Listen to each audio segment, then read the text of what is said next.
Tether's banking relationships, commercial paper exposure detailed in newly released legal documents. Obtained by CoinDesk under a Freedom of Information Law request, the documents offer a rare but limited window into the reserves behind us, the crypto market's largest stablecoin. Stablecoin issuer Tether kept its funds in 4 banks, 2 investment management firms, 2 gold depositories, and a gold broker, and on its own sister company Bitfinex in March 2021, documents obtained by CoinDesk show. It also had funds in commercial paper issued by various entities, including the Qatar National Bank QPSC, Barclays Bank PLC, Deutsche Bank AG, Emirates NBD Bank PJSC, and Natwest Group PLC. And a large percent of its issuers were various Chinese banks and financial institutions. Tether's past reliance on commercial paper is not news. The company, which issues and maintains the world's largest stablecoin by market capitalization, acknowledged putting funds in commercial paper in 2021. But the extent to which the company relied on this type of asset was not previously known. The Agricultural Bank of China Limited, Bank of China Hong Kong, Bank of Communications Co. Limited, Industrial and Commercial Bank of China, China Merchants Bank, China Construction Bank, China Everbright Bank Co. and more all issued commercial paper that Tether used to back its token.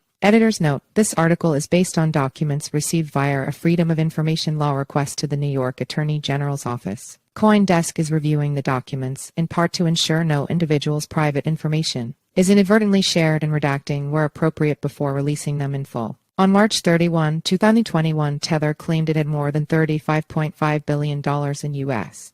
dollar equivalents at these institutions, according to the documents. They were shared with CoinDesk by the New York Attorney General's office NYAG in response to a state Freedom of Information Law FOIL request filed in June 2021. The documents appear to have been created on August 4, 2021 and serve as a snapshot of Tether's operations on that day. A further $5.1 billion were detailed under US lending and other assets for an asset total of $40.6 billion, roughly matching the $40.8 billion US in circulation at the time. As such, the documents offer a rare but limited window into Tether's finances, long a subject of controversy and conjecture in the crypto industry. When Attorney General Letitia James announced her office's settlement with Tether in February 2021, she said there had been times in 2017 and 2018 when Tether's stablecoin was not fully backed. The new documents, created 6 months after the settlement of NYAG investigation, neither prove nor disprove that claim. They do, however, add one more piece to the puzzle of where Tether stores the assets backing the token. Over the years, information about the company's banking relationships has come out only in dribs and drabs. Tether is the world's largest stablecoin, holding a significant role as the counterparty asset for crypto trades on countless exchanges. It is designed to hold its value against the U.S.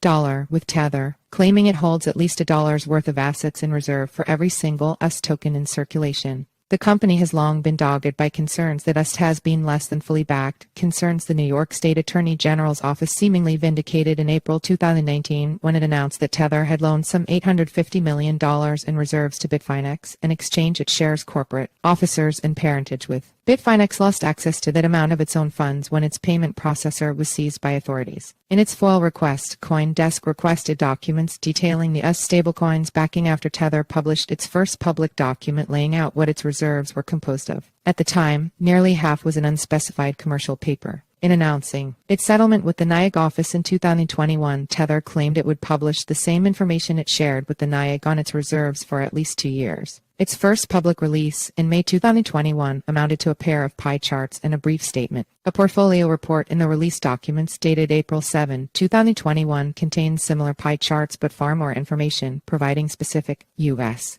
dollar amounts for Tether's reserves. Information pertaining to actual fixed-term deposits was redacted, but shows Tether held millions in reserves in certificates of deposit, bonds, and especially in commercial paper. According to a letter dated June 4, 2021, Tether kept funds in Ansbacher Bahamas Limited, confirming Forbes reporting from February of this year, and Capital Union Bank in the Bahamas. The latter relationship was previously reported by the Financial Times and Far Eastern International Bank in Taiwan. Tether's use of Taiwanese banks was previously reported by Bloomberg, though no names were given. However, the vast majority of its assets were in Bahamas-based Deltic Bank and Trust, more than $26 billion as of March that year. The Deltic relationship has been public since November 2018, when Tether released a letter on the bank's letterhead, which famously bore a squiggle of a signature and no employee's name. Deltic's chairman later confirmed to CoinDesk the document was authentic.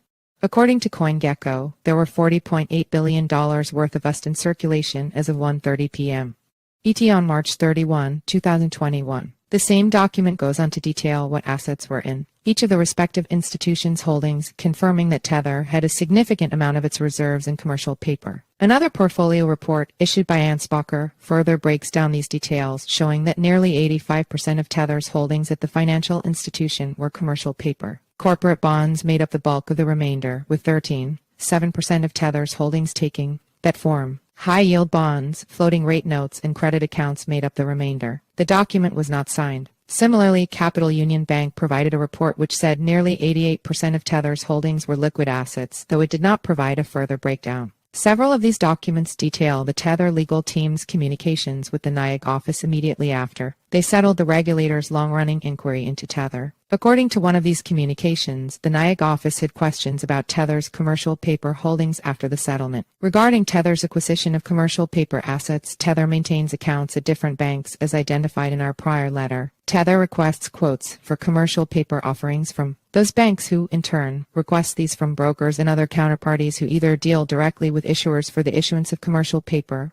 or who deal on secondary markets to purchase commercial paper. Read a letter from Tether's outside counsel sent on June 25, 2021. CoinDesk obtained the documents after a nearly 2-year legal battle after Tether filed to block the NYAG from releasing them.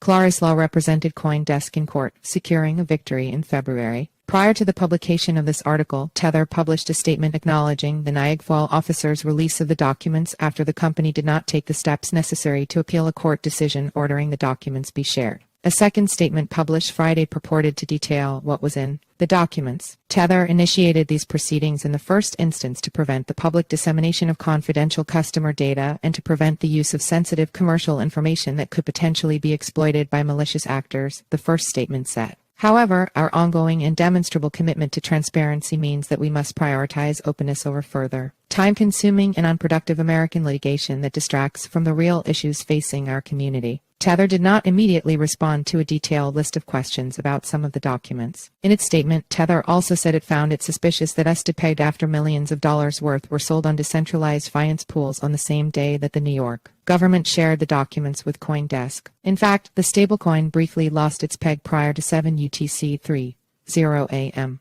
ET on June 15, at least 5 hours before the NYAG FOIL officer shared the documents with CoinDesk's attorneys. CoinDesk learned from our lawyers on June 12 that we would finally receive the documents after a long court dispute in which Tether tried to block their disclosure, said Mark Hochstein, executive editor of CoinDesk. We did not share the news of our win with anyone outside our editorial staff until after we received the documents on the morning of June 15 in New York, hours after US lost its peg. CoinDesk stands by the integrity of our reporting.